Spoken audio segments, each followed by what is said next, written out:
What's up, guys? Welcome back to another episode of After Hours with the Boys. Today we're working on our 2016 Polaris RZR Turbo. We're going to show you a couple things we're starting to sell on the website for our ZZ Powersports.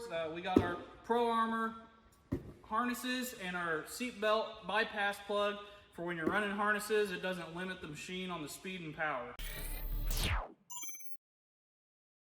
Alright guys, so since we are putting harnesses in, we will need to install the seatbelt bypass plug because we will be removing the seatbelts. If you look down through here, you'll look and see there's going to be a black plug with blue ends on it.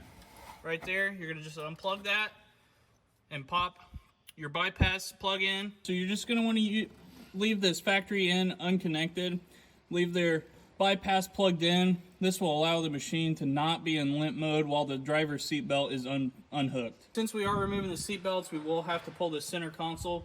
First, we're going to start with the seats. Just reach back here through this crack, grab a hold of the lever, pull up, slide the seat back. We're going to do that for both seats.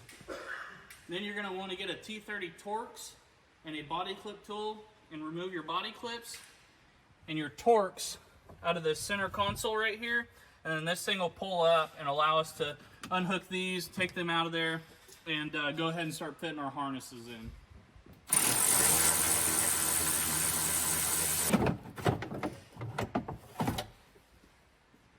So when you're going to remove the buckles, it is a 19 or 3/4 wrench and a 16 millimeter on the bolt side. Just go ahead and start wrenching these things out. When you remove the driver's side buckle, that plug we unplugged and put our bypass plug in, it will come out with the buckle. You're removing your rail on the bottom. It is a T47 Torx, and what I found is get you a shallow 19 millimeter socket on the back with another ratchet. You'll be able to turn this thing out. Either try to break it loose from the back side because the Torx is super tight. You don't want to round that out on the inside. We're going to have a real bad day trying to get it out. There you go. There's your reel. We're going to move on and undo these two bolts, and the whole seat belt should come out. Pop that off, and slide the nut out. On this bottom one here, you're going to want a 13 socket and a 13 millimeter wrench. Go ahead and buzz this guy off. Pull that out, and the whole seat belt assembly for this side is out. I'm going to go ahead and do the other side, and I'll show you start putting the harnesses in. So we're going to be putting in our Pro Armor harnesses. First off, you're going to start by looping them around the back of the roll bar. They do not send bolts for the top here, so we just went to our hardware store, got our 1/2 inch by 1 inch bolts. Start by sliding this down, lining it up with the hole on the razor, throwing a bolt through,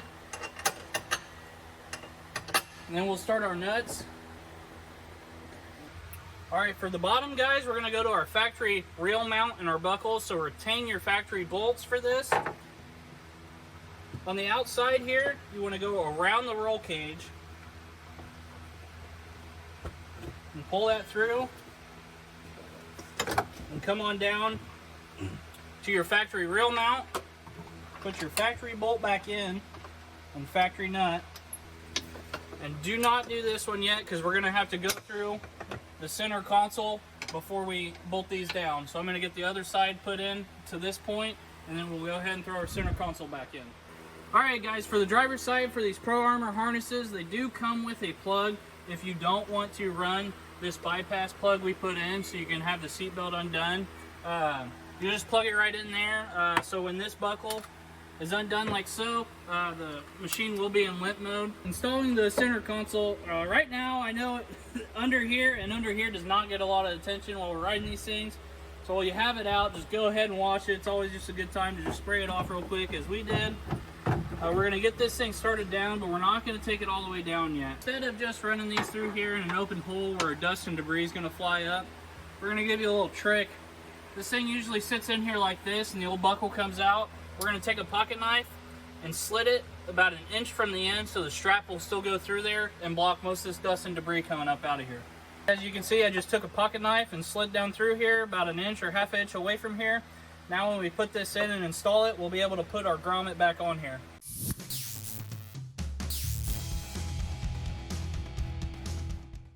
Once you get your hardware tightened up on these and over here, we went ahead and put our console all the way down and got our grommets in, as you saw. Go ahead and put your push pins, your T30s in, and I'll wrap this up. We'll put this, or before we put the seat in, we'll tighten up this hardware right here, unbuckle these, put the seats in, wrap them around the seat, and then we'll start adjusting. So go ahead and unbuckle both buckles. So this top one here, go ahead and unbuckle it, and unbuckle the bottom. I put that one out the door and throw this other one, like we have here, and you'll wrap it around the seat. We'll go ahead and start shortening this thing up now that the seat's snapped in. And then we'll do that for the other side and finish the harnesses up. When you're adjusting the tops here to get your height, leave these bolts a little loose back here so you can actually take these straps out and adjust your height. After that, you'll be able to pull them around your seat, buckle yourself in, and do your final adjustments here, get you all tight. Remember, when you get out, make sure you just loosen these up so if someone a little bit bigger than you gets in, they don't have to fuss around with these buckling up.